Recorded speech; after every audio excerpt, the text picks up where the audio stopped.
that it is the statement of a companion.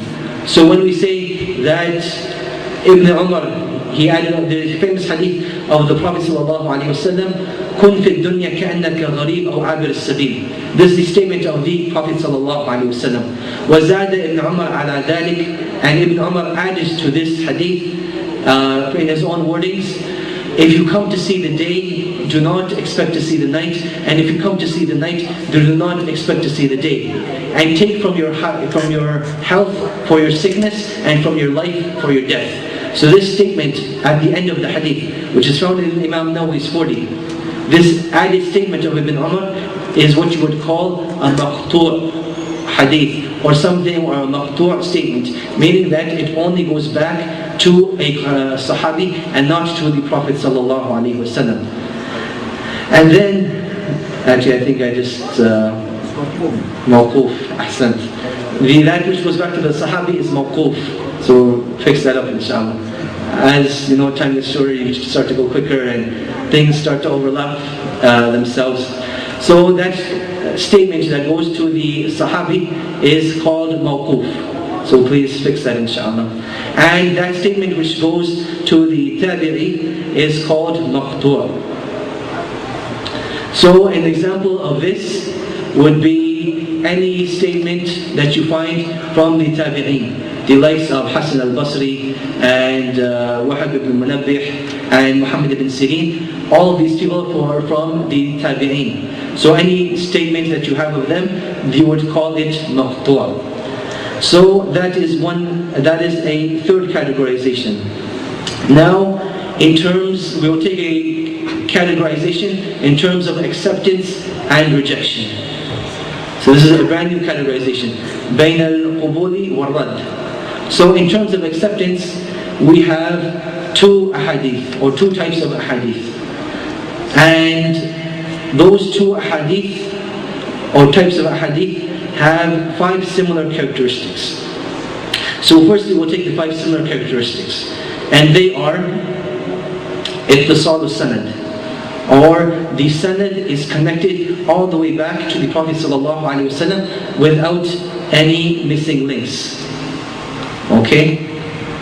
Then point number 2 is adalatul ruwat, or the trustworthiness of the narrators. Then the third point that they have in common is al-dabt, and this is where a lot of it varies. That depending on the type of dabt or precision, the hadith will vary in terms of its authenticity. And then 4 is adm al-shudud, that there shouldn't be any contradiction in the hadith, either in its chain of narration. When you combine all the chains of narration together, there shouldn't be any contradictions. That one person shouldn't say, I narrated this hadith from, let's just say Imam Malik, and another one says, I narrated it from Imam Ahmad. Now if it's 2 different chains of narrations and 2 different hadith, or just 2 different chains of narrations, this is possible. But if it's the same chain of narration, and one saying Imam Malik and one saying Imam Ahmad, then between the 2 chains of narration is a contradiction.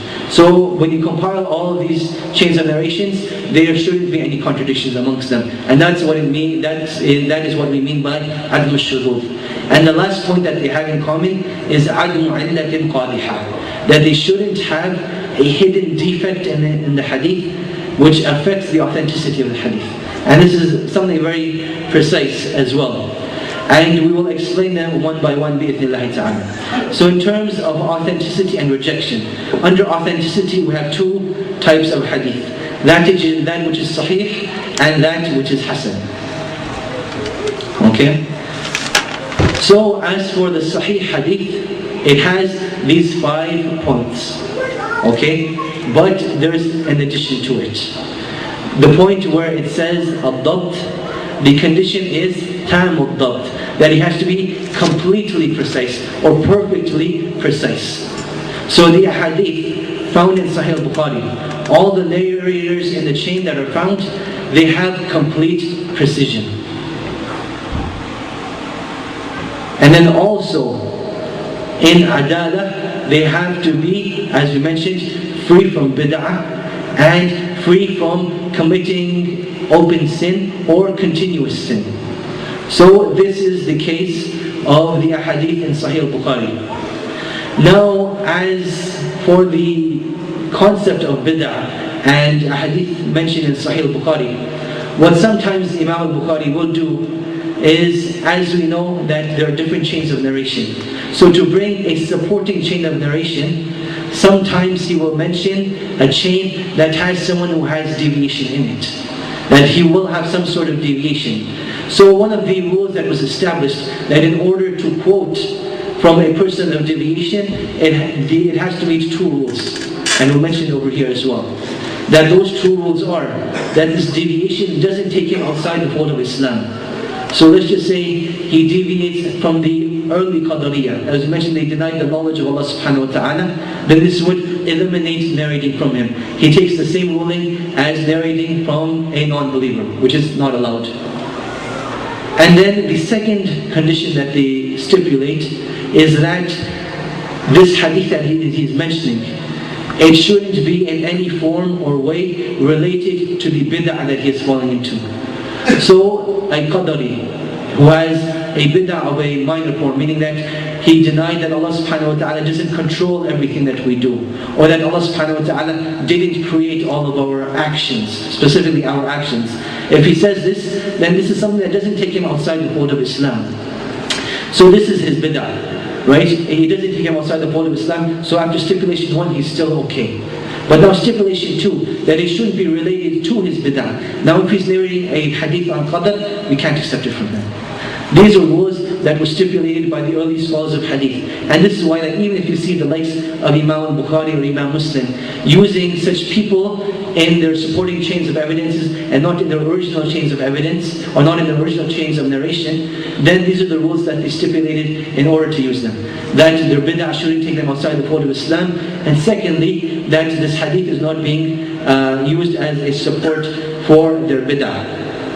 So, getting back to the point over here, that the Sahih Hadith adds two things. That in terms of adala, they have to be perfect as well. No fisq and no bid'ah. And in terms of dhabt, they have to have complete and perfect precision. Now, as for the Hasan Hadith, where does it differ? It just mentions generally of dhabt.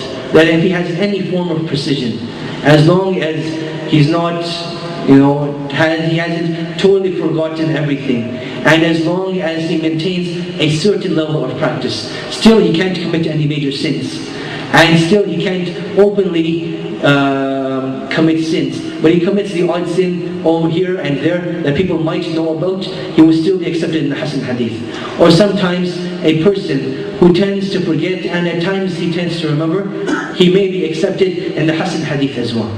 So now this is the first categorization in terms of hadith which are accepted. Now, even in terms of hadith which are accepted, they break down into further categorizations. And before we get to the hadith which are mardud, we'll break this down quickly. You have sahih li ghayrihi and hasan li ghayrihi.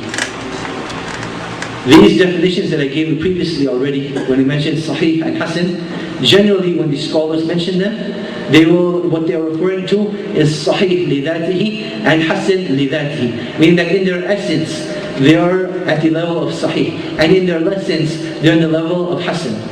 But as for Sahih li ghayrihi and Hasan li ghayrihi, there is a small difference. As for Sahih li ghayrihi, there are those hadith which in its essence are Hasan, but due to supporting evidences, they become to the level of Sahih. Is that understood? That in its essence it is Hasan, but due to its supporting evidences, it becomes to the level of Sahih. And as for the Hasan li ghayrihi, in its essence, it is minorly weak. That there is weakness in this hadith, but it is small weakness. And due to supporting evidences, it reaches the level of Hasan. So this is another categorization.